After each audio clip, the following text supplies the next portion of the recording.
আল্লাহ রাব্বুল আলামিন রাসূলুল্লাহর উপর আয়াত নাযিল করে জানাই দিলেন। আল্লাহ তাআলা বলেন, ওয়া মিন সামারাতিন নাখিলি ওয়াল আ'নাবি তাত্তাখিযুনা মিনহু সাকারান ওয়া রিজকান হাসানা। মদের ব্যাপার আল্লাহ তাআলা প্রথম বললেন, ও মানুষেরা, তোমরা যেই আঙ্গুল ফল থেকে আঙ্গুরের রসকে চিবিয়ে চিবিয়ে রসগুলা বের করে তোমরা যে মদ বানাও, তোমরা যে মদগুলা খাও, আমি আল্লাহ তাআলা তোমাদেরকে নিষেধ করব না, তোমরা মদগুলা খেতে পারবা, নিজে খাও মদ, কোনো অসুবিধা নাই। আবার ওই মদগুলা বাজারের মধ্যে নেশা জাতীয় দ্রব্য মদ বিক্রি করে তোমরা রিজিক অন্বেষণ করো, জীবিকা অন্বেষণ করো, তাতে কোনো অসুবিধা নাই। আল্লাহ বলছেন মদ বানাইতেও পারবা, মদ খাইতেও পারবা, কোনো অসুবিধা নাই, কোনো সমস্যা নাই। আল্লাহ তাআলা তাদেরকে একটু উৎসাহ দিলেন। এইবার মানুষ বুঝতে পারলো যে আসলে আল্লাহ তো আমাদের পক্ষেই বলছেন। ঠিক আছে, আমরা মদ বানাই, মদ খাই, মদ বাজারে বিক্রি করি, কোনো অসুবিধা না। কিন্তু কিছুদিন পরে আল্লাহ রাব্বুল আলামিন দ্বিতীয় নাম্বার আয়াত নাযিল করলেন মদের ব্যাপারে। হযরতে উমর ইবনুল খাত্তাব রাদিয়াল্লাহু তাআলা আনহু সহ আরো কয়েকজন সাহাবী রাসূলুল্লাহ সাল্লাল্লাহু আলাইহি ওয়াসাল্লামের কাছে আসলেন। আসার পরে রাসূলকে জিজ্ঞেস করলেন, ইয়া রাসূলুল্লাহ, এই যে মানুষ মদ পান করছে, মদ পান করলে তো তারা বিবেকহীন হয়ে যায়, তাদের মাথার ব্রেন তো আর ঠিক থাকে না মদ পান করার কারণে, তারা কিছুক্ষণ পর্যন্ত এমন হয়ে যায় বেহুশের মতো অবস্থা, মাতালের মতো অবস্থা হয়ে যায়। ইয়া রাসূলুল্লাহ, মদের ব্যাপারে আপনার কাছে জানতে চাই, আপনি একটু আমাদেরকে মদের ব্যাপারে বলে দিন, মদ খাওয়াটা কি যাবে নাকি মদ খাওয়া যাবে না? মদ কি আমরা খেতে পারবো নাকি খেতে পারবো না, আপনি একটু আমাদেরকে জানায় দেন। আল্লাহর রাসূল সাল্লাল্লাহু আলাইহি ওয়াসাল্লামের উপর আল্লাহ তাআলা দ্বিতীয় নাম্বার মদের ব্যাপারে আয়াত নাযিল করে জানাই দিলেন। আল্লাহ বলেন, ইয়াসআলুনাকা আনিল খামরি ওয়াল মাইসির কুল ফীহিমা ইসমুন কাবীরুন ওয়া মানাফিউ লিন-নাস। আল্লাহ রাব্বুল আলামিন বলছেন, ইয়াসআলুনাকা আনিল খামরি ওয়াল মাইসির, ও নবী, আপনার সাহাবীরা যারা ইসলাম ধর্ম গ্রহণ করেছে, ওই সাহাবীরা আপনার কাছে এসে মদ এবং জুয়া সম্পর্কে জিজ্ঞেস করবে আপনাকে। ইয়াসআলুনাকা আনিল খামরি ওয়াল মাইসির, মদ এবং জুয়ার ব্যাপারে তারা আপনারে প্রশ্ন করবে, জিজ্ঞেস করবে। আপনার সাহাবীরা মদ এবং জুয়া সম্পর্কে যখন আপনার কাছে জানতে চাইবে, তখন আপনি তাদেরকে একটা উত্তর দিবেন। আপনি তাদেরকে বলে দেন, ফীহিমা ইসমুন কাবীর, এই মদ আর জুয়া দুটোটার মধ্যে আছে বড় পাপ। মদ খাইলেও বড় গুনাহ হয়, জুয়া খেললেও বড় গুনাহ হয়। এরপরে আবার আল্লাহর হাবিব সাল্লাল্লাহু আলাইহি ওয়াসাল্লাম বললেন, আল্লাহ তাআলা রাসূলকে জানাই দিলেন, নবী আপনি বলেন, ওয়া মানাফিউ লিন-নাস, মদ আর জুয়া এই দুইটা যদি কেউ খায় তাইলে বড় গুনাহ, কিন্তু ওয়া মানাফিউ লিন-নাস, মানুষের জন্য এটার মধ্যে উপকার আছে, ক্ষণিকের জন্য উপকার আছে। কি উপকার আছে? একজন মানুষ যখন মদ খায়, মদ খাওয়ার পরে যখন সে মাতাল হয়ে যায়, তখন দেখবেন সে নিজেকে বিশাল বড় শক্তিশালী মনে করে। মদ খাওয়ার পরে সে এমন হয়ে যায়, তার শক্তি বেড়ে যায়। মদ পান করার কারণে নিজেকে বড় শক্তিধর মনে করে, বড় বড় মাস্তানি কাজ সে করে, অন্যায় কাজ সে করে। শরীরের মধ্যে সামান্য একটু শক্তি অর্জন হয়, সেই জন্য আল্লাহ তাআলা বললেন, ওয়া মানাফিউ লিন-নাস। কিন্তু এরপরে আবার আল্লাহ রাব্বুল আলামিন বলেন, ওয়া ইসমুহুমা আকবারু মিন নাফইহিমা। ও বান্দা, এই যে মদ পান করলা, ওই মদ পানের মধ্যে তোমাদের জন্য সামান্য উপকার থাকলেও উপকারটা হলো কম, আর গুনাহটা হলো উপকারের চাইতে বড়। ঐতিহ্যবাহী চট্টগ্রাম জেলার সাতকানিয়া উপজেলা কাঞ্চনা দারুল ইহসান ইসলামিক সেন্টার ট্রাস্ট বাংলাদেশের উদ্যোগে আয়োজিত 29তম আজিমুশান প্রতিষ্ঠাবার্ষিকী সম্মেলন ও পুরস্কার বিতরণী অনুষ্ঠান এবং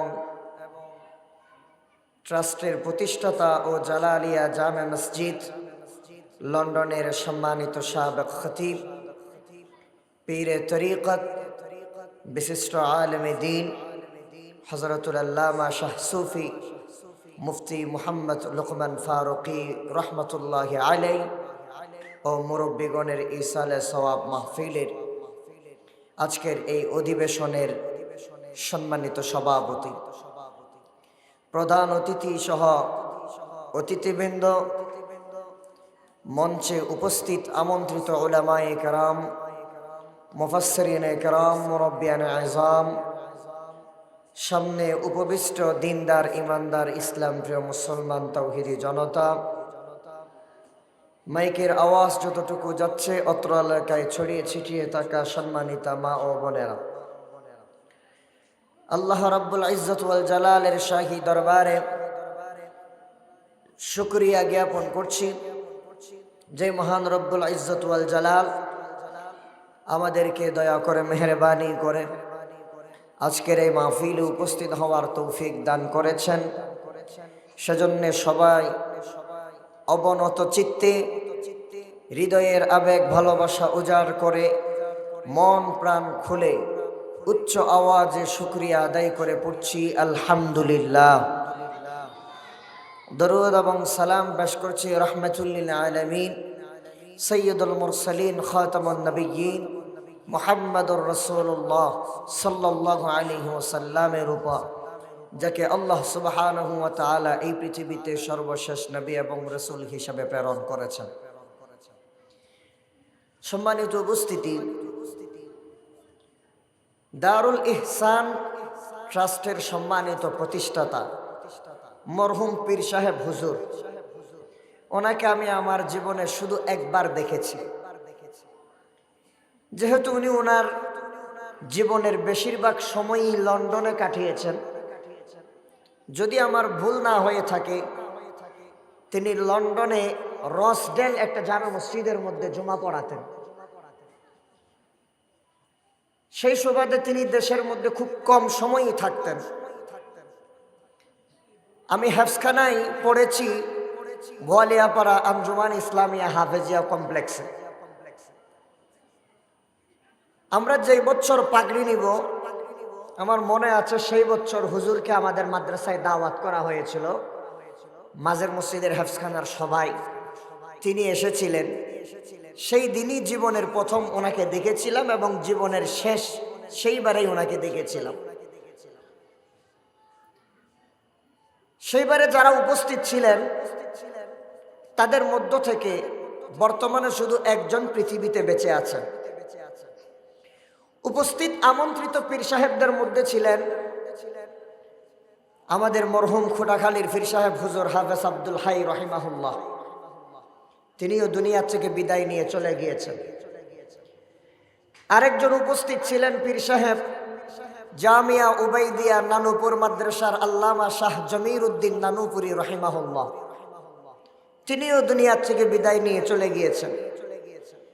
আরেকজন উপস্থিত ছিলেন এই ট্রাস্টের প্রতিষ্ঠাতা আল্লামা মুফতি লুকমান ফারুকী সাহেব রহিমাহুল্লাহ, তিনিও চলে গিয়েছেন। আরেকজন ব্যক্তি বাংলাদেশের খ্যাতনামা আলেমে দ্বীন আন্দরকিল্লা শাহী জামে মসজিদের সম্মানিত খতিব আওলাদ রাসূল আল্লামা সৈয়দ আনোয়ার হোসেন তাহের জাবেরি আল মাদানী হাফিজাহুল্লাহ বারাকাল্লাহু তাআলা ফি হায়াতি, তিনি বর্তমানে অবশিষ্ট আছেন। 4 জনের মধ্যে 3 জনই আমাদের থেকে বিদায় নিয়ে চলে গিয়েছেন। সেই দিন আমি হুজুরকে দেখেছিলাম, আর মনে মনে আমার মনের মধ্যে সব সময় আসতেছে একটা কথা, যে একজন মানুষ এত সুন্দর কিভাবে হতে পারে। হুজুরের চেহারাটা খুব সুন্দর ছিল, গোলাকার আকৃতির একটা চেহারা, আমার এখনো মনে আছে। আমি আল্লাহর কাছে দোয়া করছি, আল্লাহ রাব্বুল আলামিন এই ট্রাস্টের প্রতিষ্ঠাতা আল্লামা মুফতি লুকমান ফারুকী সাহেব হুজুর সহ সকল পীর মাশায়েখদের জিন্দেগির সকল ভুল ভ্রান্তিগুলো ক্ষমা করে দিয়ে আল্লাহ তাআলা তাদের কবরের আযাব ক্ষমা করে দিয়ে তাদের কবরগুলাকে জান্নাতের বাগান বানিয়ে দিন। সবাই বলি আল্লাহুম্মা আমিন। তারা দ্বীনের জন্য, ইসলামের জন্য যেই অবদান রেখে গিয়েছেন, সেই অবদানের ফসল আজকে জাতি ভোগ করছে। কথা ঠিক না? তিনি এই ট্রাস্ট, মাদ্রাসা, মসজিদ প্রতিষ্ঠা করে গিয়েছেন বলেই আজকে এখান থেকে আমার প্রিয় শ্রদ্ধাভাজন বড় ভাই আনোয়ার হোসেন আল মাদানির মতো একজন জগৎ বিখ্যাত আলেম, শ্রেষ্ঠ একজন আলেম আপনারা উপহার পেয়েছেন। ঠিক কিনা বলেন? তিনি এই ট্রাস্ট প্রতিষ্ঠা করে গিয়েছেন বলেই আমার ভাই ডাক্তার মোহাম্মদ হাসান নাম, ওনার মতো একজন বিসিএস ক্যাডার ডাক্তার পেয়েছে এই প্রতিষ্ঠানের সুবাদে। এইরকম বলতে গেলে এই ট্রাস্টের, এই মাদ্রাসার অনেক ছাত্র বাংলাদেশের প্রত্যন্ত অঞ্চলে বিভিন্ন জায়গায় বিভিন্ন সেক্টরের মধ্যে তারা তাদের কাজের স্বাক্ষর রেখে যাচ্ছে, অবদান রেখে যাচ্ছে। সেজন্য জগৎ বিখ্যাত এই আলেমদের জন্য আমাদেরকে বারবার দোয়া করতে হবে, আল্লাহ তাআলা যেন তাদেরকে তার রহমতের চাদরে আবৃত করে রাখেন। সবাই বলি আল্লাহুম্মা আমিন। সম্মানিত উপস্থিতি, মাহফিল কর্তৃপক্ষ আমাকে দাওয়াত করার সময় একটা বিষয় দিয়েছে। বিষয়টা হলো মদ জুয়ার ক্ষতিকর দিক এবং বর্তমান সময়ে যুব সমাজ যে বিভিন্ন কার্যকলাপে লিপ্ত হয় তার ক্ষতিকারক দিকগুলো বর্ণনা।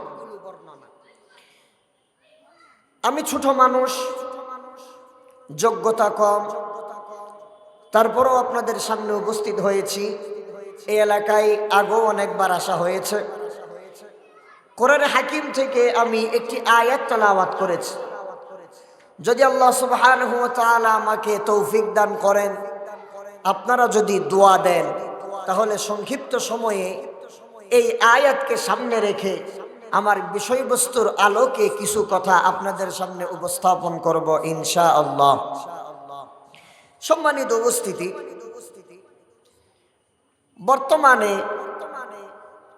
বাংলাদেশ সহ বিশ্বের মধ্যে মারাত্মক একটা সমস্যা, ওই সমস্যাটা হচ্ছে মাদকতার সমস্যা। মাদকের এই প্রবল ঘ্রাস শুধু বাংলাদেশে নয়, বিশ্বের বিভিন্ন দেশের মধ্যে আপনি পাবেন। বিশ্ব স্বাস্থ্য সংস্থা তারা রিপোর্ট দিয়েছে, বাংলাদেশের মধ্যে প্রতি বছর যত মানুষ অসুস্থ হয়, রোগাক্রান্ত হয়, তার মধ্যে 3.5% মানুষ অসুস্থ হয় শুধুমাত্র মাদকতার কারণে। এমনকি এই মাদক নিরাময়ে খুদ যুক্তরাষ্ট্রে, আমেরিকার মধ্যে প্রতি বছর $185 মিলিয়ন খরচ করা হয় শুধু এই মাদককে সমাজ থেকে নির্মূল করার জন্য। এরপরও তারা একেবারে মাদককে শেষ করতে পারছে না।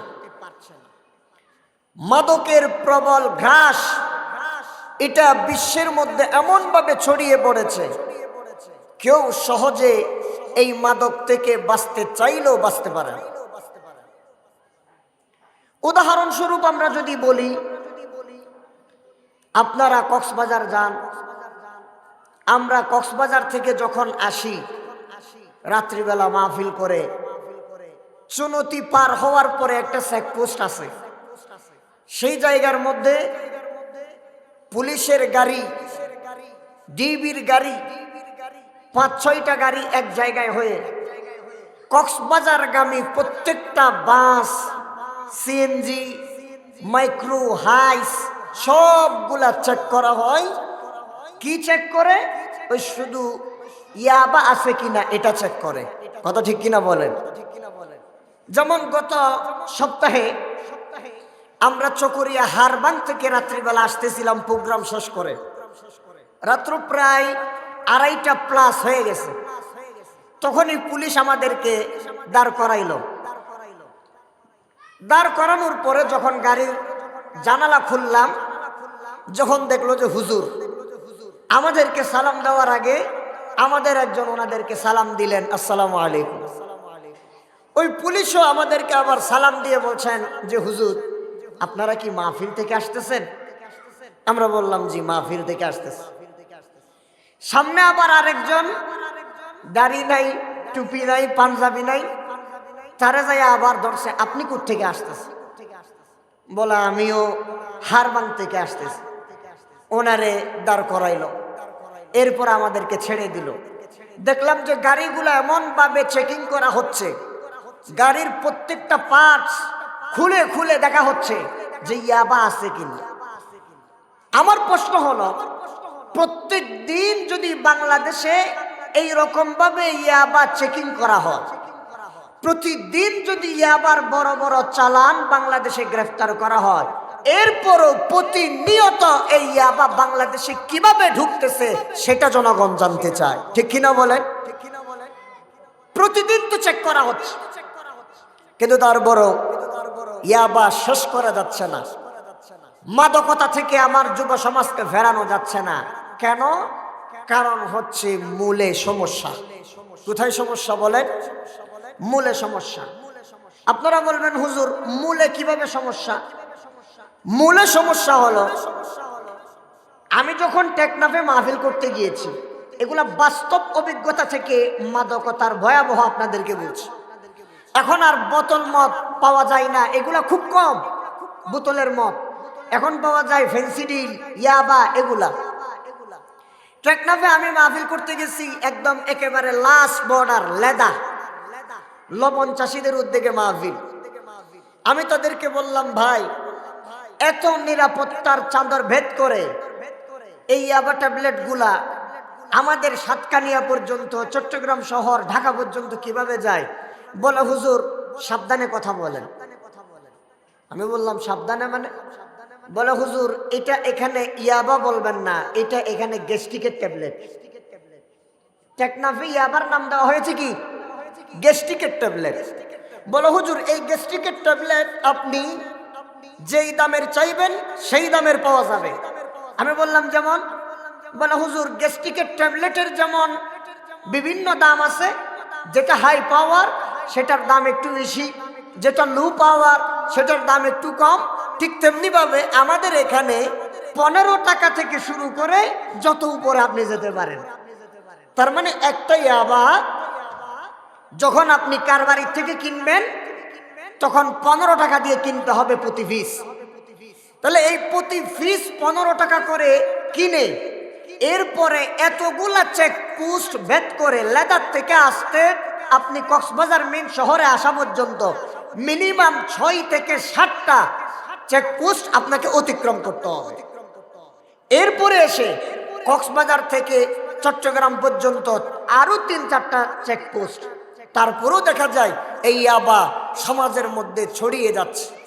বিভিন্ন সময় বড় বড় ইয়াবার চালান ধরা হচ্ছে। এখন এই সংবাদটা তারা কিভাবে পায়?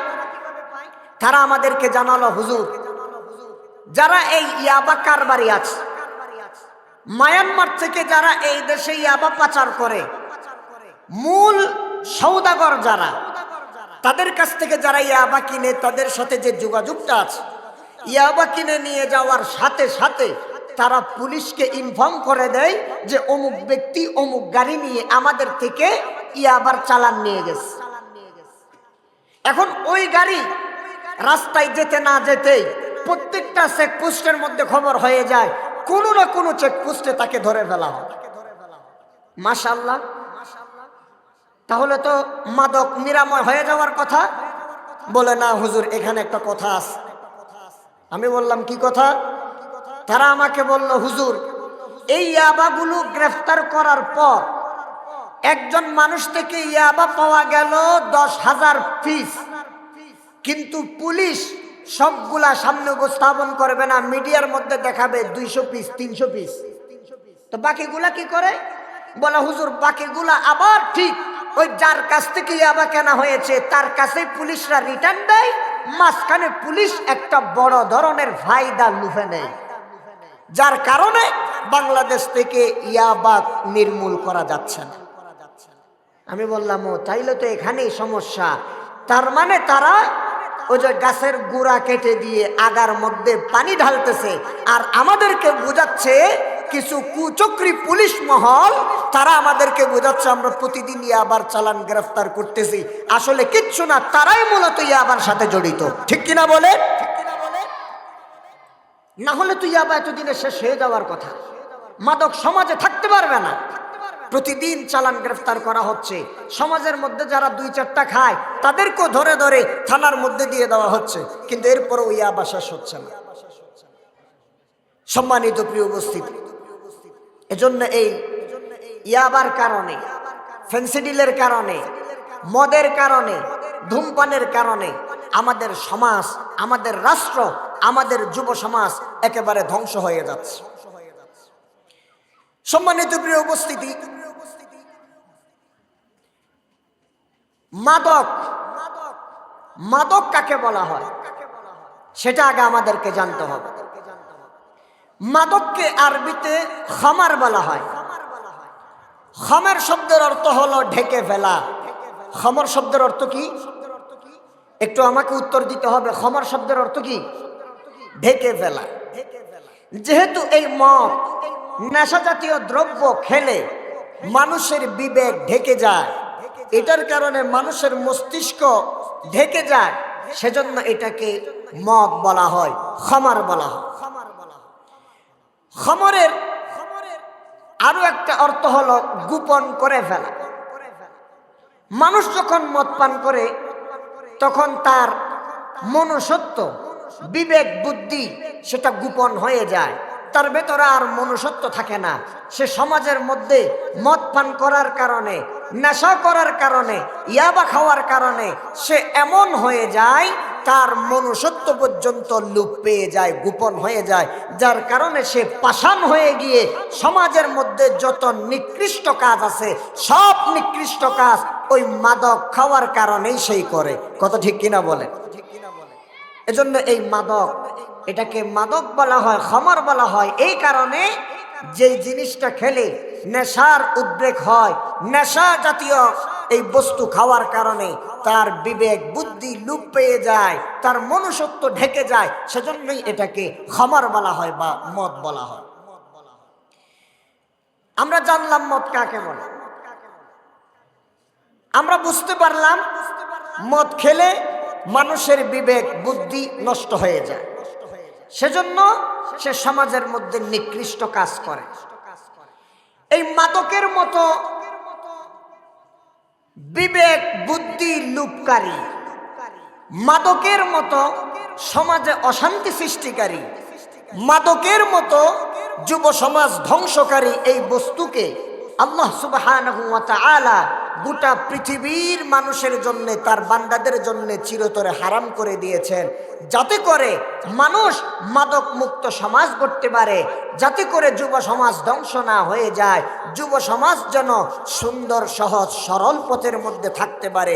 সেই জন্যেই আল্লাহ তাআলা এই মদকে, মাদকতাকে আমাদের জন্য হারাম করে দিয়েছেন। সুবহানাল্লাহ। কিন্তু ভাইয়েরা আমার, এই মদকে আল্লাহ সুবহানাহু ওয়া তাআলা মাদকতাকে একদিনে নিষিদ্ধ করেন নাই, ধাপে ধাপে মদকে আল্লাহ হারাম করেছেন।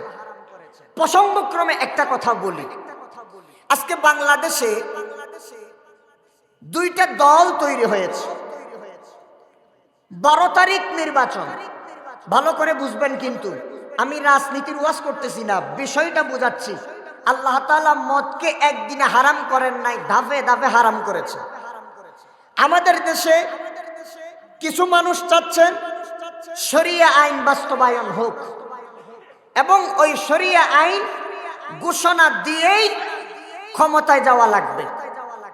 আর কেউ কেউ চাচ্ছেন যে না, আমরা শরিয়া আইনটাকে অবশ্যই বাস্তবায়ন করব, তবে ধাপে ধাপে করব, একসাথে না। আবার কেউ কেউ চাচ্ছেন যে এটা বাংলাদেশ, এই বাংলাদেশের মধ্যে শরিয়া আইন কখনো প্রতিষ্ঠিত হবে না, আমরা শরিয়া আইন প্রতিষ্ঠা করব না, ঠিক কিনা বলেন? যেমন গতকালকে বাংলাদেশ জাতীয়তাবাদী দল বিএনপির, আল্লাহর রাস্তে মাফ করবেন, ক্ষমা চাই, বাস্তবতা বলছি, সাবেক একজন সংসদ সদস্য, ওনার নাম হলো পাপিয়া, তিনি মাইকের মধ্যে দাঁড়িয়ে বলছেন শরীরের জন্য তামাক মাদক যেমন খারাপ ক্ষতিকর, ঠিক তেমনি ভাবে দেশের জন্য, ধর্মের জন্য ইসলামও মারাত্মক ক্ষতিকর। নাউজুবিল্লাহ বলবেন না? এটা এখনো আছে নিউজের মধ্যে। কেমন কথা বললেন তিনি? শরীরের জন্য তামাক যেমন ক্ষতিকর, ধর্মের জন্য ইসলামও ক্ষতিকর। তার মানে অন্য ধর্ম ঠিক আছে, হিন্দু, বৌদ্ধ, খ্রিস্টান, এটা ঠিক আছে, কিন্তু মুসলমান ধর্মের জন্য, মুসলমানদের জন্য যে ইসলাম, সেই ইসলামটা ক্ষতিকর। নাউজুবিল্লাহি মিন যালিক। সম্মানিত উপস্থিতি, আমরা চাই বাংলাদেশের মধ্যে শরিয়া প্রতিষ্ঠিত হোক। আমরা চাই বাংলাদেশের মানুষ, ইসলাম প্রিয় জনগণ, ইসলামের পথে চলে আসুক। বাংলাদেশের মানুষ কোরআন সুন্নাহ মোতাবেক তাদের জীবনকে পরিচালনা করুক। কথা ঠিক কিনা বলেন? কিন্তু সেটা একদিনে কখনো সম্ভব হবে না, যেহেতু এটা বাংলাদেশ। এই বাংলাদেশ যদি আফগানিস্তান হতো, এই বাংলাদেশ যদি ফিলিস্তিন হতো, তাহলে অবশ্যই এই বাংলাদেশে একদিনে শরিয়া প্রতিষ্ঠা করা সম্ভব ছিল।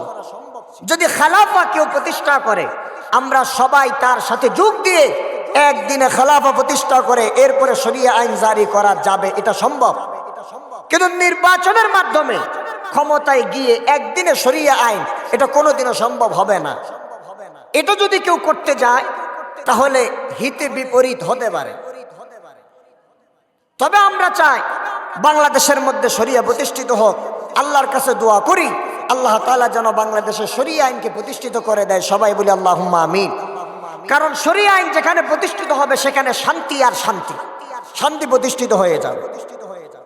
তো যেই কথা বলছিলাম, আল্লাহ তাআলা মদকে একদিনে হারাম করেন নাই, ধাপে ধাপে, 4টা ধাপে আল্লাহ তাআলা মদকে হারাম করেছেন।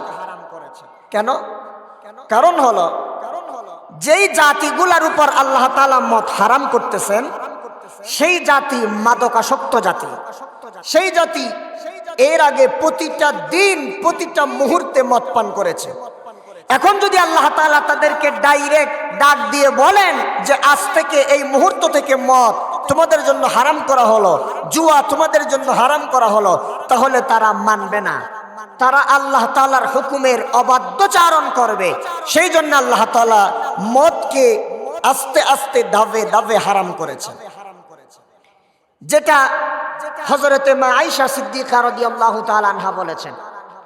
মা আয়েশা বলছেন, আল্লাহ সুবহানাহু ওয়া তাআলা যদি এই জাতির জন্য মদকে একেবারে আয়াত নাজিল করে দিয়ে প্রথমবারে ডাইরেক্ট চিরদিনের জন্য হারাম করে দিত, তাহলে কেউ এটাকে মানত না, আজীবন মদ খেয়েই থাকতো, আল্লাহর হুকুমকে কেউ মানত না।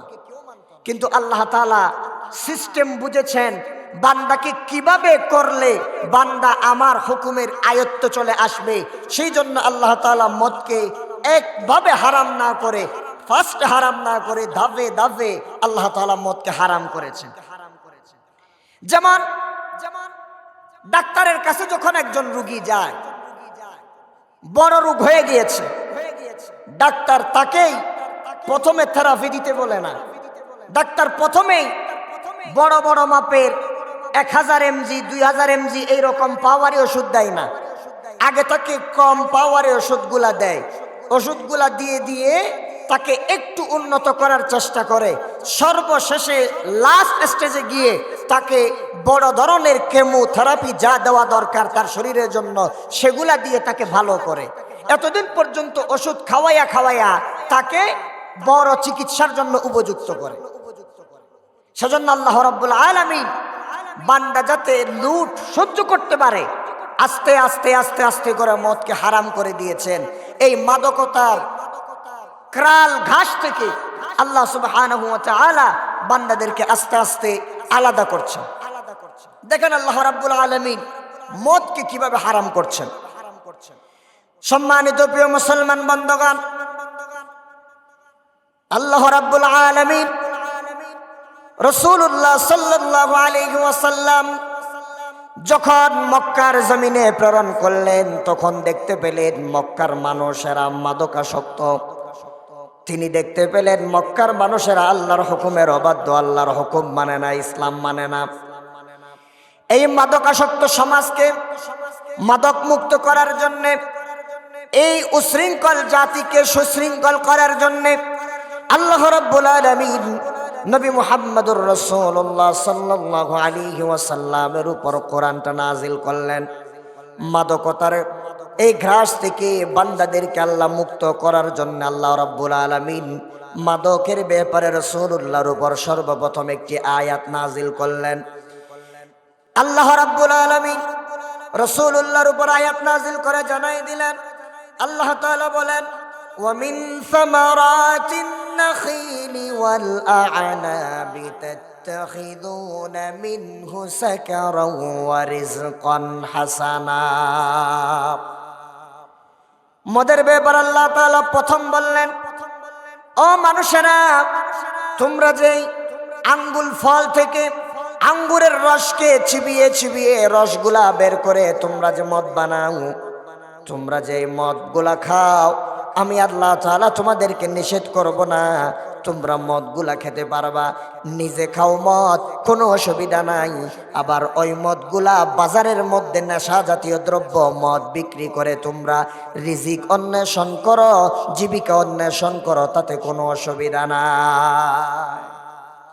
আল্লাহ বলছেন মদ বানাইতেও পারবা, মদ খাইতেও পারবা, কোনো অসুবিধা নাই, কোনো সমস্যা নাই।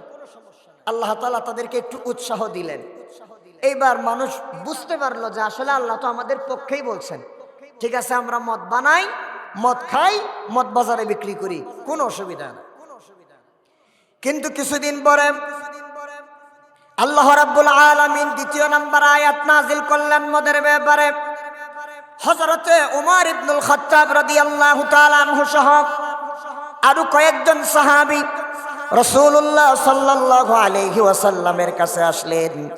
আসার পরে রাসূলকে জিজ্ঞেস করলেন, ইয়া রাসূলুল্লাহ, এই যে মানুষ মদ পান করছে, মদ পান করলে তো তারা বিবেকহীন হয়ে যায়, তাদের মাথার ব্রেন তো আর ঠিক থাকে না মদ পান করার কারণে, তারা কিছুক্ষণ পর্যন্ত এমন হয়ে যায় বেহুশের মতো অবস্থা, মাতালের মতো অবস্থা হয়ে যায়।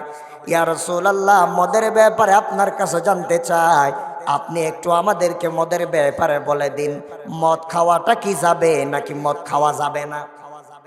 মদ কি আমরা খেতে পারবো নাকি খেতে পারবো না, আপনি একটু আমাদেরকে জানায় দেন। আল্লাহর রাসূল সাল্লাল্লাহু আলাইহি ওয়াসাল্লামের উপর আল্লাহ তাআলা দ্বিতীয় নাম্বার মদের ব্যাপারে আয়াত নাজিল করে জানাই দিলেন। আল্লাহ বলেন, ইয়াসআলুনাকা আনিল খামরি ওয়াল মাইসির কুল ফীহিমা ইসমুন কাবীরুন ওয়া মানাফিউ লিন-নাস।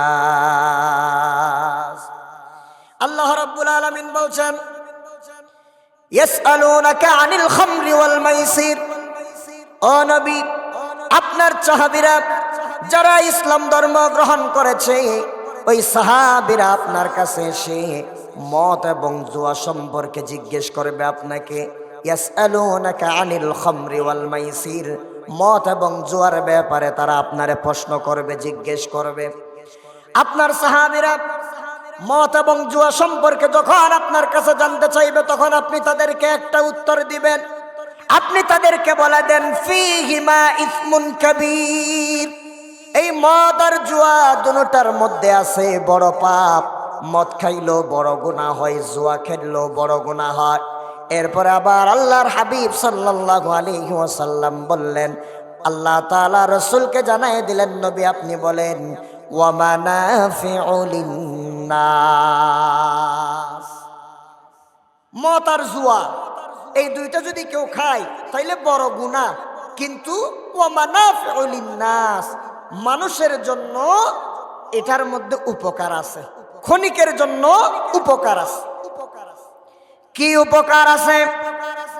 একজন মানুষ যখন মদ খায়, মদ খাওয়ার পরে যখন সে মাতাল হয়ে যায়, তখন দেখবেন সে নিজেকে বিশাল বড় শক্তিশালী মনে করে।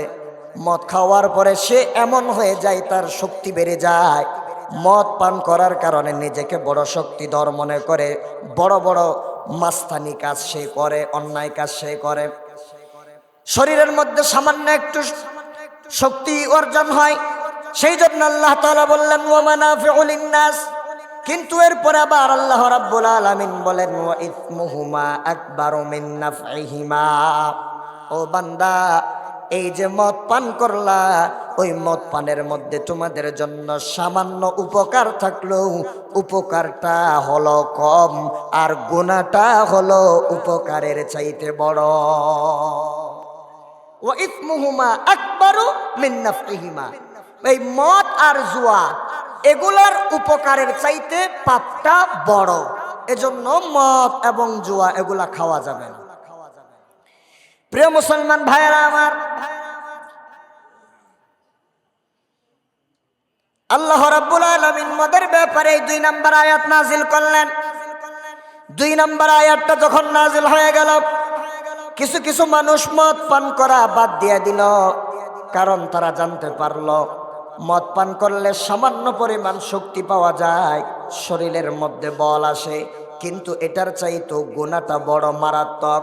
এটা জানার পরে কিছু কিছু সাহাবায়ে কেরাম মদ পান করা ছেড়ে দিলেন। কম সংখ্যক সাহাবায়ে কেরাম মদ পান করা ছেড়ে দিল, কিন্তু অধিকাংশ সাহাবায়ে কেরাম, অধিকাংশ মানুষ এখনো পর্যন্ত মদ পান করছে। এরপরে 3 নাম্বার আল্লাহ মদকে কিভাবে হারাম করছেন দেখেন।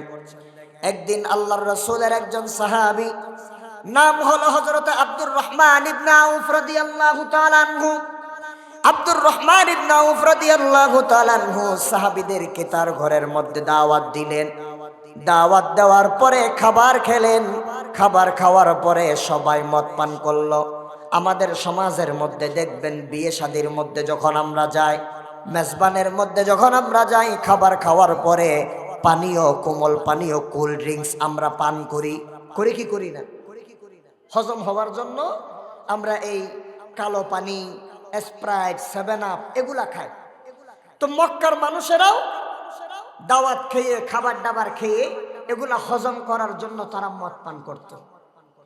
সাহাবায়ে কেরাম, এখনো মদ নিষিদ্ধ হয় নাই, মদ হালাল, সেজন্য সাহাবায়ে কেরাম খাবার শেষ করে মদ পান করেছেন। সাহাবায়ে কেরাম মদ পান করলেন। মদ পান করার পর মাগরিবের নামাজের সময় হয়ে গেল। কোন কোন বর্ণনায় এসেছে আল্লাহর রাসূলের সাহাবী আলী রাদিয়াল্লাহু তাআলা আনহুকে মাগরিবের নামাজের জন্য ইমামতিতে তুলে দেওয়া হলো। আবার কোন বর্ণনায় এসেছে স্বয়ং আব্দুর রহমান ইবনে আউফ রাদিয়াল্লাহু তাআলা আনহু তিনি ইমামতির মধ্যে দাঁড়ালেন। কোরআন হাকিমের মধ্যে আমপারা 30 নম্বর পারার শেষের দিকে একটা সূরা আছে, যেই সূরাটা সাধারণ মানুষের জন্য কঠিন, যেই সূরাটার মধ্যে 4 জায়গায় লা আছে। ওই সূরাটার নাম হলো সূরাতুল কাফিরুন। আল্লাহ তাআলা সূরা কাফিরুনের মধ্যে 4 জায়গায় লা শব্দ ব্যবহার করেছেন।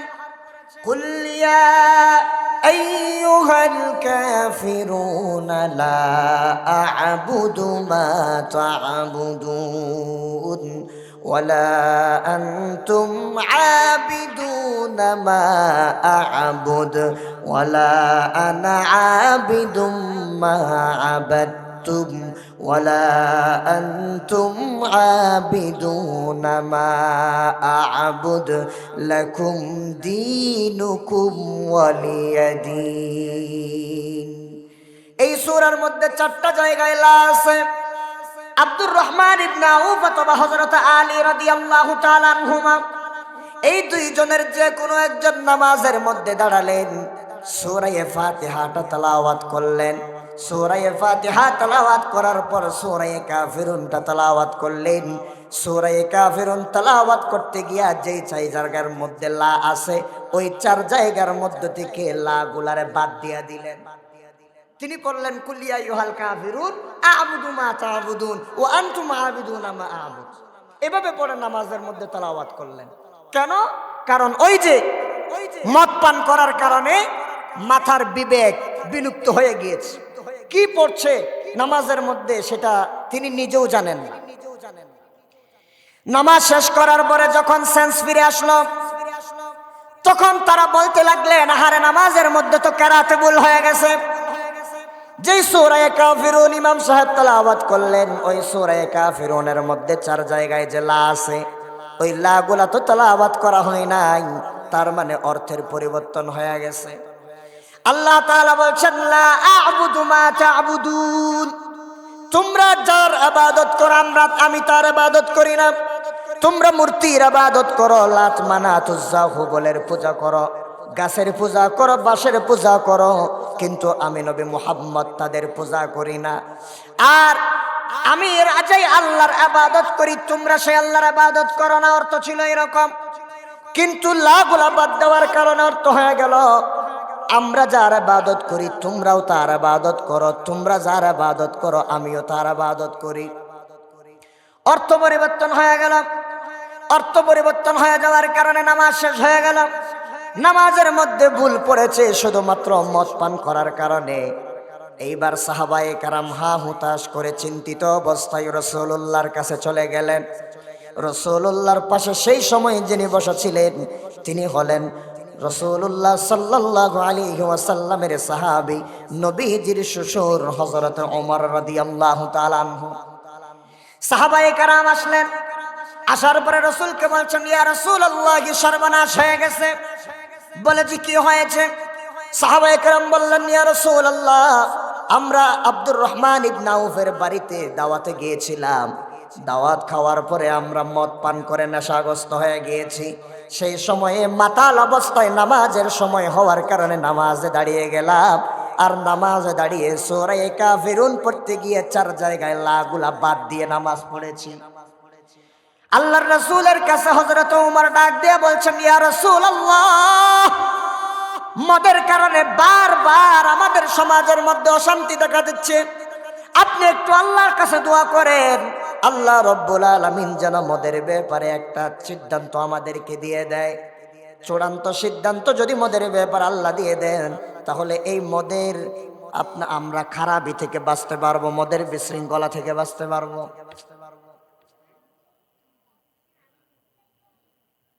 ঠিক হবে না?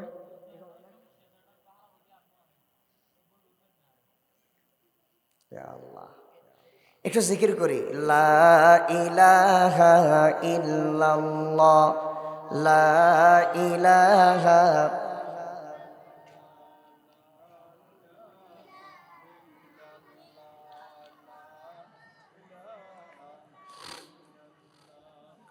লা ইলাহা ইল্লাল্লাহু মুহাম্মাদুর রাসূলুল্লাহ সাল্লাল্লাহু আলাইহি ওয়াসাল্লাম। সম্মানিত উপস্থিতি, আপনাদের কষ্ট হচ্ছে? আপনাদের কষ্ট হচ্ছে? শোনা যাচ্ছে তো মোটামুটি? আমার গলার উপর প্রেশারটা একটু বেশি পড়তেছে আর কি। যাক, আলহামদুলিল্লাহ। তাহলে রাসূলকে এসে বললেন যে ইয়া রাসূলুল্লাহ আমরা মদ খেয়ে মাতাল হওয়ার কারণে আমাদের নামাজে কি হয়ে গেছে? ভুল হয়ে গেছে। তখন কেরাতে ভুল হয়ে গেছে এই কথা যখন রাসূলকে বলা হলো, হযরত ওমর রাসূলকে বলছেন আপনি একটু আল্লাহর কাছে দোয়া করেন, আল্লাহ যেন মদের ব্যাপারে একটা চূড়ান্ত সিদ্ধান্ত আমাদেরকে দিয়ে দেয়। আর পারছি না, এই মদের যন্ত্রণায় আমাদের সমাজ ধ্বংস হয়ে যাচ্ছে, নামাজ খারাপ হয়ে যাচ্ছে, এলাকার মধ্যে অশান্তি দেখা দিচ্ছে। আপনি একটু আল্লাহকে বলেন যেন আল্লাহ তাআলা একটা সমস্যার সমাধান দিয়ে দেয়। এটা 3 নাম্বার। আল্লাহ রাব্বুল আলামিন রাসূলুল্লাহর উপর আয়াত নাযিল করে জানাই দিলেন, ও নবীজি আপনি আপনার সাহাবীদেরকে জানায় দেন মদ এখনো ডাইরেক্ট হারাম নয়। মদ আপনার সাহাবীরা খেতে পারবে, কোনো অসুবিধা নাই। তবে একটা শর্ত, যখন মদ পান করবে মদ খেয়ে মাতাল অবস্থায় নামাজের মধ্যে যাবে না। মদ খাও অসুবিধা নাই, তবে মদ খেয়ে যখন বিবেক বুদ্ধি ঠিক থাকবে না তখন তোমরা নামাজে দাঁড়াবে না। আবার যখন তোমাদের সেন্স ফিরে আসবে, মাতাল অবস্থা যখন কেটে যাবে তখন নামাজের মধ্যে দাঁড়াবা, এর আগে নামাজে দাঁড়াবা না। তার মানে বোঝা গেল এখনো মদ ডাইরেক্ট হারাম নয়। আল্লাহ তাআলা আয়াত নাযিল করে জানাই দিলেন, ইয়া আইয়ুহাল্লাযীনা আমানু লা তাকরাবুস সালাতা ওয়া আনতুম সুকারা হাত্তা তা'লামু মা তাকুলুন। সুবহানাল্লাহ, আল্লাহর প্রেসক্রিপশন কত সুন্দর। প্রথমে আল্লাহ বললেন তোমরা মদ বানাও, মদ বানাই নিজে খাও, বাজারে বিক্রি করো, এগুলা বিক্রি করে টাকা কামাই করো, কোনো অসুবিধা নাই, মদ হালাল। দ্বিতীয় নম্বরে আল্লাহ বললেন মদ খাইতে পারবা, জুয়া খেলতে পারবা, তবে এগুলার মধ্যে পাপ বেশি, উপকারের চাইতে ক্ষতি বেশি। তৃতীয় নম্বর আল্লাহ তাআলা বললেন যে ইয়া আইয়ুহাল্লাযীনা আমানু, হে ঈমানদারেরা, লা তাকরাবুস সালাত, তোমরা নামাজের ধারে কাছেও যাবে না, ওয়া আনতুম সুকারা, যখন তোমরা মাতাল অবস্থায় থাকো। কেন কেন বলে যে কারণ হলো হাত্তা তা'লামু মা তাকুলুন, যতক্ষণ পর্যন্ত তোমরা নিজেরা যেটা বলতেছো সেটা নিজেরা না বুঝবে, নিজে যা বলছো তুমি তা যতক্ষণ বুঝবে না ততক্ষণ নামাজে যাবা না। তার মানে বোঝা যাচ্ছে তুমি যদি তোমার নিজের কথা নিজে না বুঝো তাহলে তুমি এখনো মাতাল। কি বলছো ঠিক ঠিকানা নাই, তোমার নেশার ঘুর এখনো কাটা নাই, এজন্য এখন তুমি নামাজ পড়লে ভুল করবা, আয়াত পড়লে ভুল করবা, সূরা কেরাতে ভুল করবা। এজন্য যতক্ষণ নেশা কাটবে না ততক্ষণ নামাজে যাবে না, নেশা কেটে গেলে তারপরে নামাজে যাবা।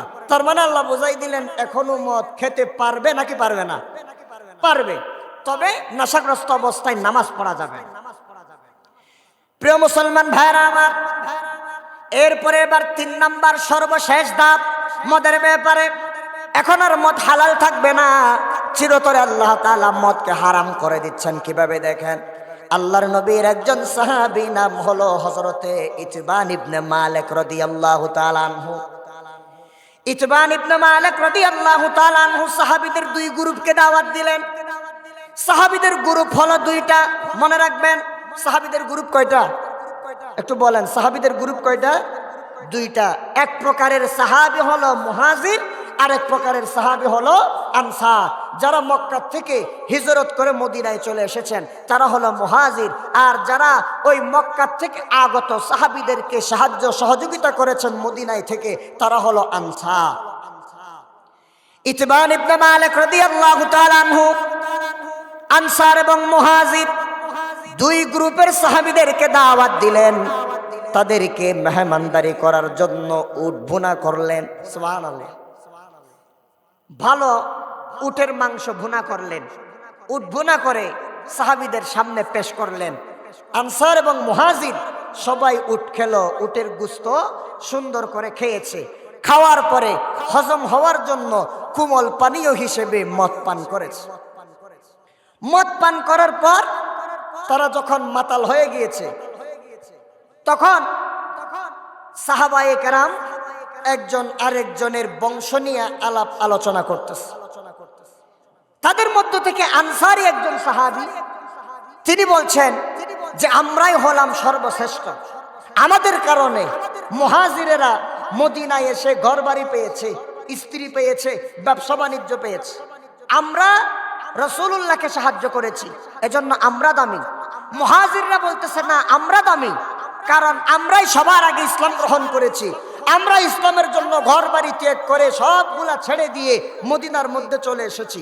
এইরকম করতে করতে বাড়াবাড়ি লেগে গেল, আর বাড়াবাড়ি লাগতে গিয়ে উটের গোশতের থেকে একটা হাড্ডি ছুটাইয়া একজন আরেকজনের গায়ে মেরে দিল। এখন মারামারি যখন শুরু হয়ে গেল, হাতাহাতি শুরু হয়ে গেছে।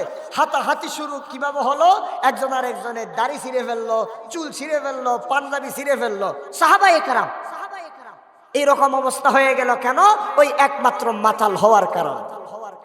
কিছুক্ষণ পরে যখন সেন্স ফিরে আসলো, সকল সাহাবায়ে কেরাম রাসূলুল্লাহর কাছে চলে গেলেন।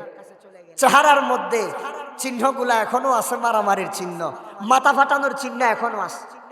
আল্লাহ রসুল তাদেরকে ডেকে বললেন, কিরে সাহাবীরা, তোমাদের এই অবস্থা কেন? সবাই লজ্জিত হয়ে বলছে, ইয়া রাসূলুল্লাহ, আমরা অপরাধ করে ফেলেছি। কি অপরাধ করেছো? বলে যে, ইয়া রাসূলুল্লাহ, ইতবান ইবনে মালিক আমাদেরকে দাওয়াত দিয়েছিল, তার দাওয়াতে গিয়ে আমরা উটের ভুনা গোশত খেয়েছি, এরপরে আমরা মদ পান করেছি, মদ খাওয়ার কারণে আমরা মাতাল হয়ে গিয়েছিলাম। আমরা আভিজাত্য নিয়ে, বংশ গৌরব নিয়ে অহংকার করতে করতে, বাড়াবাড়ি করতে করতে এমন এক পর্যায়ে চলে গিয়েছি, আমাদের ভেতরে মারামারি শুরু হয়ে গিয়েছে, হাতাহাতি শুরু হয়ে গিয়েছে। ইয়া রাসূলুল্লাহ, মাপ চাই, কি করব এখন, সমাধান কি, একটু আমাদেরকে বলেন। সেই সময়েও রাসূলুল্লাহর পাশে বসা ছিলেন হযরত ওমর ইবনুল খাত্তাব রাদিয়াল্লাহু তাআলা আনহু। হযরত ওমর সেই দিন কান্না করে করে আল্লাহর কাছে দোয়া করেছিলেন, আল্লাহ, আজকে আপনি মদের ব্যাপারে একটা চূড়ান্ত সিদ্ধান্ত দিয়ে দেন, আর সহ্য করতে পারছি না। মদের কারণে সমাজে অশান্তি, মদের কারণে নামাজে ভুল, মদের কারণে সাহাবীদের মধ্যে মারামারি, মদের কারণে আজকে সাহাবায়ে কেরাম একদল আরেক দল থেকে দূরে সরে যাচ্ছে। আল্লাহ, আপনি আজকে মদের ব্যাপারে একটা চূড়ান্ত সিদ্ধান্ত দিয়ে দেন, হয় মদ হালাল থাকবে আর না হয় মদ চিরজীবনের জন্য হারাম হবে। সাথে সাথে আল্লাহ সুবহানাহু ওয়া তাআলা কোরআনে হাকিমের মধ্যে আয়াত নাজিল করে জানাই দিলেন, আজ থেকে মদ চিরজীবনের জন্য নিষিদ্ধ, কখনো আর মদ খাবা না। সুবহানাল্লাহ। আল্লাহ তাআলা আয়াত নাজিল করে জানাই দিলেন, ইয়া আইয়ুহাল্লাযীনা আমানু ইন্নামাল খামরু ওয়াল মাইসিরু ওয়াল আনসাবু ওয়াল আজলাম রিজসুম মিন আমালিশ শাইতান। আল্লাহ বলছেন, শুধু মদ নয়, আজ থেকে আমি আল্লাহ তাআলা ঈমানদারদের উপর 4টা জিনিসকে হারাম করলাম। জোরে বলেন, কয়টা জিনিস? 4টা। এক নম্বর কি? হে ঈমানদারেরা, ইন্নামাল খামরু, নিশ্চয় মদ। 2 নম্বর ওয়াল মাইসির, জুয়া। জুয়া চিনেন আপনারা? জুয়া, জুয়া কাকে বলে? জুয়া হচ্ছে ওই সমস্ত খেলা যেটার মধ্যে হার জিত হলে বেনিফিট থাকে। মানে এমন ভাবে বলে দেওয়া, এই যে বিপিএল এর খেলা, আইপিএল এর খেলা, তারপরে মোবাইলের মধ্যে লুডো খেলা, বর্তমান সমাজের যুবকরা রাস্তার মুড়ে মুড়ে বসে বসে অথবা পুকুরের ঘাটে বসে লুডো একটা মোবাইলের মধ্যে নিয়ে 4 জনে মিলে খেলে, খেলার সময় বলে যে, তোরা যদি হারিস তাহলে আমাদেরকে 50 টাকা দিবি, আমরা হারলে তোদেরকে 50 টাকা দিব। এরকম খেলা আছে না নাই? এটা হচ্ছে মাইসির, এটা হচ্ছে জুয়া। শুধু এটা নয়, মনে করেন যে ক্রিকেট খেলা খেলতেছে 2 গ্রুপ। এক গ্রুপ বলতেছে আমাদেরকে টাকা পয়সা দিতে হবে না, আজকে যদি আমরা জিতি, তোরা যদি হেরে যাস তাহলে তোরা আমাদেরকে মাগরিবের পরে অমুকের দোকানে ভালো করে নাস্তা করাবি, আর যদি আমরা হারি, তোরা জিতে যাস, তাহলে আমরা তোদেরকে নাস্তা করাবো। এই যে এখানে নাস্তাটা করাচ্ছে কেন? ওই খেলার হার জিত নিয়ে। এটাও হচ্ছে জুয়া। এরপরে এখন আইপিএল বিপিএল এর খেলার মধ্যে এক দল আরেক দলকে টেনে বলে যে, আজকে যদি অমুকে এতটা ছক্কা মারতে পারে তাহলে তোকে আমি 5000 টাকা দিব, আর যদি না পারে তাহলে তুই আমারে 5000 টাকা দিবি। এরকম বেট বলে আর কি আমাদের সমাজে। এই জুয়া আছে না নাই? আল্লাহ তাআলা বলছেন ওয়াল মাইসির, শুধু মদ হারাম নয়, মদের সাথে সাথে জুয়াও হারাম।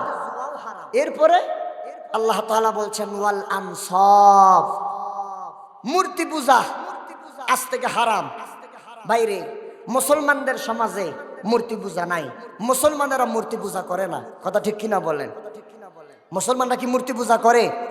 মূর্তি পূজা করে না, কিন্তু ইল্লা মাশা আল্লাহ, মাফ করবেন, এটাও একটা পীরের দরবার। মুসলমানেরা মূর্তি পূজা করে না, কিন্তু পীর পূজা করে। ঠিক কিনা বলেন? পীরের পায়ে যায় সিজদা দেয়, চুমু দেয়, বাবাজান বলে। পীরের কাছে যায় সন্তান চায়, পীরের কাছে নিজের সবগুলা সঁপে দেয়। অন্ধকার মহলে নিজের বউরও পীরের কাছে মুরিদ হওয়ার জন্য যাইতে বলে। এই রকম বাটপার স্বামীও সমাজে আছে। ঠিক কিনা বলেন? মুসলমান সমাজে মূর্তি পূজা নাই, কিন্তু পীর পূজা আছে। ওই যে দেওয়ানবাগি, রাজারবাগি, কুতুববাগি, আটরশি, এরকম হাবিজাবি হাজার হাজার পীর সমাজের মধ্যে আছে না? এই পীরগুলা দেখবেন এলাকার উন্নয়ন করার চাইতে নিজের উন্নয়ন বেশি করে, নিজের পেটের উন্নয়ন বেশি করে। পীরের পেট কেমনে এত বড় হয়? যারা হালাল খায় তাদের শরীরের পেট তো এত বেড়ে যায় না। এত বড় বড় পুটকা মাছের মতো পেট, এরাও সমাজের মধ্যে পীর। যারা হককে হক বলে না, অন্যায়কে অন্যায় বলে না, এই রকম বাটপার পীরও সমাজের মধ্যে, দেশের মধ্যে আছে, ঠিক কিনা বলেন? তারা বাতিলকে সবসময় সাপোর্ট দেয়। আল্লাহ তাআলা বলছেন ওয়াল আনসাব, মূর্তি পূজা আজ থেকে হারাম করে দিলাম, মূর্তি পূজা করা যাবে না, গাছ বাস জড় বস্তুর পূজা করা যাবে না। এরপরে আল্লাহ তাআলা বলছেন ওয়াল আজলাম, ভাগ্য নির্ধারণকারী তীর, এটাও আজ থেকে হারাম। এই যে আল্লাহ তাআলা চারটা জিনিসের কথা বললেন, ওই চারটা জিনিস মুসলমানদের সমাজে ডাইরেক্ট আছে, আর একটা জিনিস ইনডাইরেক্ট আছে। যেমন মদ, জুয়া এবং ভাগ্য নির্ধারণকারী তীর, বর্তমান সময়ের আধুনিক নাম লটারি, এই তিনটা সমাজের মধ্যে আছে, মুসলমানেরা করে, ঠিক কিনা? কিন্তু ওই যে আনসব, যেটা মূর্তি পূজা, সেটা ডাইরেক্ট নাই, ইনডাইরেক্ট আছে, সেটা হলো পীর পূজা, ঠিক কিনা? আল্লাহ তাআলা এর জন্য এই চারটাকে হারাম করেছে। এখন আপনাদেরকে ব্যাখ্যা করতে হবে আজলাম, ভাগ্য নির্ধারণকারী তীর, এটা মুসলমানদের সমাজে কেমন আছে। এটা হলো ভাগ্য নির্ধারণকারী তীর আগেকার সময়ে যখন তারা বাইরে কোনো সফরে যেত, কোনো একটা কাজের জন্য বের হতো, তখন ওই কাজটা কি শুভ হবে নাকি অশুভ হবে সেটা তারা নির্ণয় করত কিভাবে? কিতাবের মধ্যে আছে, একটা গোশতের টুকরার টাল জমাটবদ্ধ করে রেখে দিত, এরপরে নির্দিষ্ট ওই টাল, গোশতের টুকরার টালকে লক্ষ্য করে, নির্দিষ্ট বস্তুকে লক্ষ্য করে তারা তীর নিক্ষেপ করত। যদি তাদের ওই তীর তাদের লক্ষ্যবস্তুর মধ্যে যেত, ভেদ করত, তাহলে তারা বলতো আমাদের কাজটা শুভ, আমাদের ভাগ্য ভালো। আর যদি সেই জায়গায় না পড়তো, তাহলে তারা বলতো আমাদের ভাগ্য খারাপ, আমাদের এই কাজটা অশুভ হবে। আমাদের সমাজে বর্তমানে ডাইরেক্ট ভাগ্য নির্ধারণ করার জন্য তীর না থাকলেও লটারি আছে। বিভিন্ন জায়গার মধ্যে মেলা হয়, খেলা হয়, সেই জায়গার মধ্যে লটারি দেওয়া হয়। যেমন আমরা বিগত বছরগুলোতে দেখেছি, মুক্তিযুদ্ধের চেতনা বিক্রি করে করে যারা ক্ষমতার মধ্যে থেকেছেন, তারা প্রতি বছর ডিসেম্বর মাস আসলে, ওই যে আঞ্চলিক ভাষায় একটা কথা আছে, উর্মেরি সুরগড়ি ফেলাতে শুধু মুক্তিযুদ্ধের চেতনায়, ঠিকই না? এই মুক্তিযুদ্ধের চেতনা দিয়ে তারা একটা মেলা বসাতো, ওই মেলার নাম হলো বিজয় মেলা। দেখছেন না আপনারা? বিজয় মেলার মধ্যে তারা প্রতিদিন মাইকে করে করে, ট্যাক্সিতে, সিএনজিতে করে করে এলাকায় গিয়ে গিয়ে তারা টিকিট বিক্রি করত। ভাগ্য নির্ধারণকারী, ভাগ্য পরিবর্তনকারী লটারি, মাত্র 20 টাকা। ওই লটারি টানলে ফ্রিজ পাওয়া যায়, লটারি টানলে স্বর্ণের কানের দুল পাওয়া যায়, লটারি টানলে মোটর সাইকেল পাওয়া যায়, লটারি টানলে 5 লাখ টাকার চেক পাওয়া যায়, ঠিক কিনা বলেন? এই যে ভাগ্য নির্ধারণ করার জন্য আপনি 20 টাকা দিয়ে আজকেই পরিবর্তন হয়ে যাবেন, 20 টাকা মেরে 5 লাখ টাকা নিবেন, 20 টাকা মেরে 1 লাখ টাকা নিবেন, এটাই হচ্ছে ওই আজলাম, যেটা আল্লাহ তাআলা নিষিদ্ধ করেছেন, ঠিক কিনা বলেন? আচ্ছা, এখন আপনারা আমাদেরকে একটু বুঝান তো, এই ভাগ্য তাকদীরের পরিবর্তনকারী যিনি, একমাত্র তিনি কে? আরো জোরে বলেন কে? তাহলে আল্লাহ ছাড়া ভাগ্যের তাকদীরের পরিবর্তন কেউ করতে পারে না। তাকদীর 2 প্রকার, এক প্রকার যেটা পরিবর্তন হবে না, কখনো হবে না, কোনোদিনও হবে না। আরেক প্রকার হলো যেটা পরিবর্তন হতে পারে, সেটা কিসের মাধ্যমে? দুয়ার মাধ্যমে। এটা হাদিসের মধ্যে আছে। ভাইরা আমার, আপনি আপনার তাকদীর পরিবর্তন করার জন্য 20 টাকা দিয়া ভাগ্য নির্ধারণ করার জন্য লটারি কিনতে পারলেন, যে লটারির কোনো ভিত্তি নাই, ওই লটারির মধ্যে আপনি 5 লাখ টাকা পেতেও পারেন, নাও পেতে পারেন। আবার যদি ওই লটারির মধ্যে আপনি জিতেও যান, তাহলেও আপনি গুনাহগার। কিন্তু মুসলমান ভাইরা রে আমার, আল্লাহ রাব্বুল আলামিন বলেছেন দুয়ার মাধ্যমে ভাগ্য পরিবর্তন হয়ে যায়, নামাজের মাধ্যমে ভাগ্য পরিবর্তন হয়ে যায়। যেই কাজটা করলে অবশ্যই আপনার ভাগ্য পরিবর্তন হবে, আপনি রাত্রিবেলা সবাই যখন ঘুমিয়ে যায়, তাহাজ্জুদের নামাজে দাঁড়িয়ে যান, শেষ রাত্রিতে আল্লাহ তাআলার কাছে ডাক দিয়া বলেন, ওই সময় আল্লাহ রাব্বুল আলামিন বলেন, আমি দুনিয়ার আসমানে চলে আসি, দুনিয়ার আসমানে চলে এসে আমি আল্লাহ তাআলা আমার বান্দাদেরকে ডাক দিয়া বলি, ও আমার বান্দারা, কে আছো গুনাহ করতে করতে নিজের জীবনকে ধ্বংস করে দিয়েছো, সামনে আর যাওয়ার কোনো জায়গা নাই, আমি আল্লাহ তাআলার কাছে গুনাহগুলো মাফ চাও, আমি আল্লাহ গুনাহ মাফ করে দেব। কে আছো টাকা পয়সা কম হওয়ার কারণে কর্জ হয়ে গিয়েছে, ঋণ হয়ে গিয়েছে, অভাবের মধ্যে পড়ে গিয়েছ, আমি আল্লাহ তাআলাকে ডাক দিয়া বলো, রব্বুল আলামিন আমার রিজিকের দরকার, অভাবের মধ্যে পড়ে গিয়েছি, আমি আল্লাহ তোমার অভাব দূর করে দিব। এই রকম ভাবে আল্লাহ তাআলা রাত্রি বেলা শেষ রাতে বান্দাদেরকে ডাক দেন, আর ওই সময় বান্দা যা চান রব্বুল আলামিন বান্দাকে তা দিয়ে দেন। সুবহানাল্লাহ। হালাল উপায় যেটা, সেটা দিয়ে আমরা ভাগ্য পরিবর্তন করছি না। হারাম উপায় যেটা লটারি, সেটা দিয়ে আমরা ভাগ্য পরিবর্তন করছি। দেখেন হক্কানি পীর কেন লাগে? যারা হক্কানি পীর তারা এই তরিকতের সবক দেয়, রাত্রিবেলা তাহাজ্জুদের নামাজের সবক দেয়, ঠিক কি না? হক্কানি পীরেরা রাত্রিবেলা উঠে যাবে, উঠে তারা আল্লাহর সাথে সম্পর্ক করে, দুনিয়ার মানুষের সাথে তাদের সম্পর্ক বেশি থাকে না, হাদিয়া তুফার দিকে তাদের নজর থাকে না, তাদের নজর থাকে একমাত্র ওই আল্লাহর দিকে। আল্লাহকে যদি সন্তুষ্ট করা যায় তাহলে দুনিয়ার সকল মানুষ এমনিই তাকে ভালোবাসবে, ঠিক কিনা বলেন? এজন্য ভাগ্য যদি পরিবর্তন করতে চান, ভাগ্য নির্ধারণকারী লটারি কিনে লাভ নাই।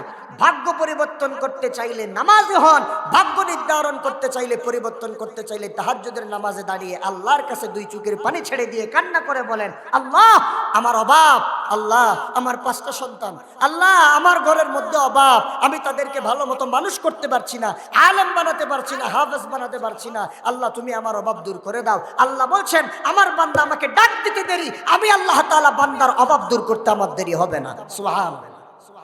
এজন্য হালাল ভাবে চান, আল্লাহর কাছে চান, ভাগ্য এমনি পরিবর্তন হয়ে যাবে।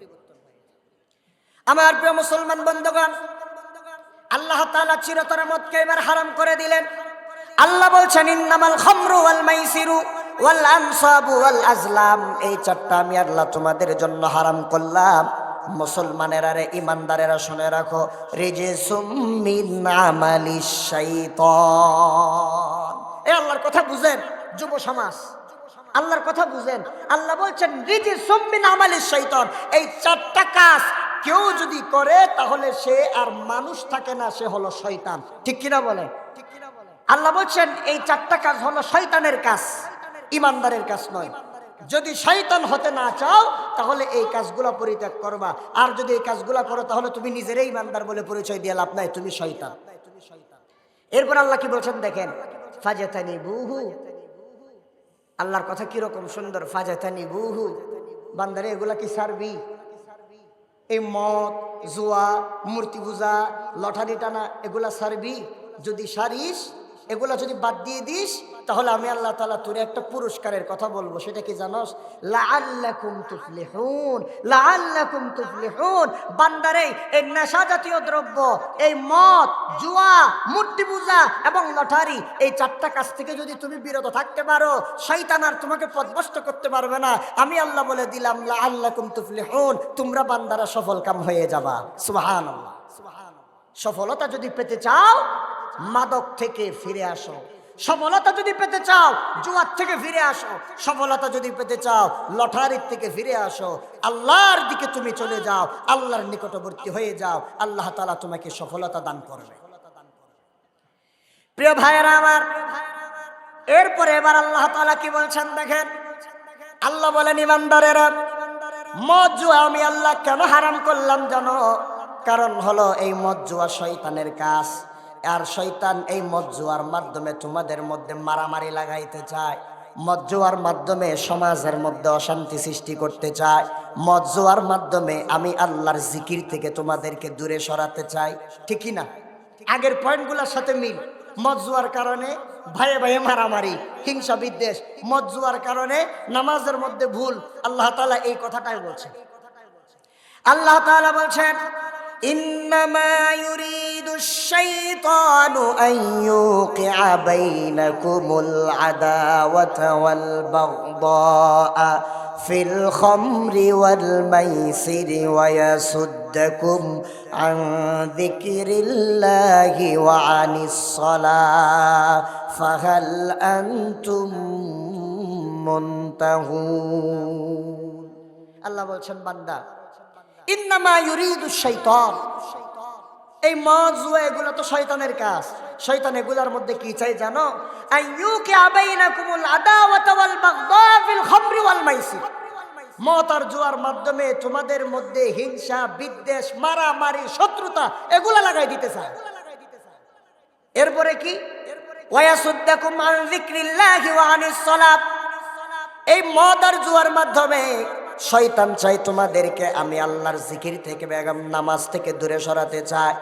বান্দারে যেই মদ খেলে, যেই জুয়া খেললে মারামারি হয়, ভাইয়ে ভাইয়ে শত্রুতামি হয়ে যায়, হিংসা বিদ্বেষ হয়ে যায়।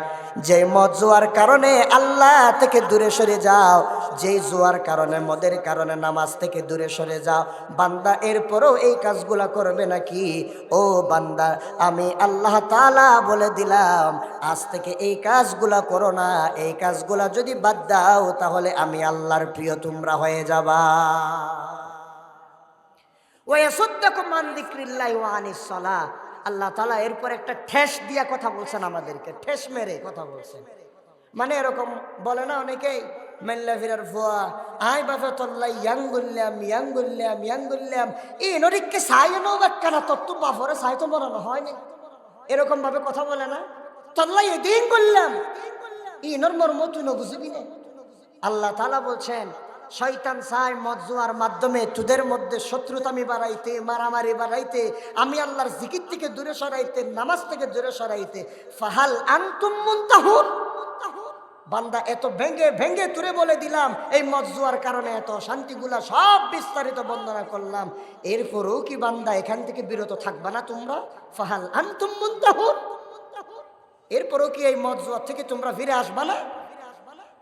আমরা আল্লাহকে আজকে সাক্ষী দিয়া বলছি, আমরা মদ জুয়া, পীর পূজা এবং লটারি এগুলার ধারে কাছেও যাব না। পারবো তো ইনশাআল্লাহ? পারবো তো ইনশাআল্লাহ? আল্লাহ আমাদেরকে তৌফিক দান করুন, সবাই বলি আমিন।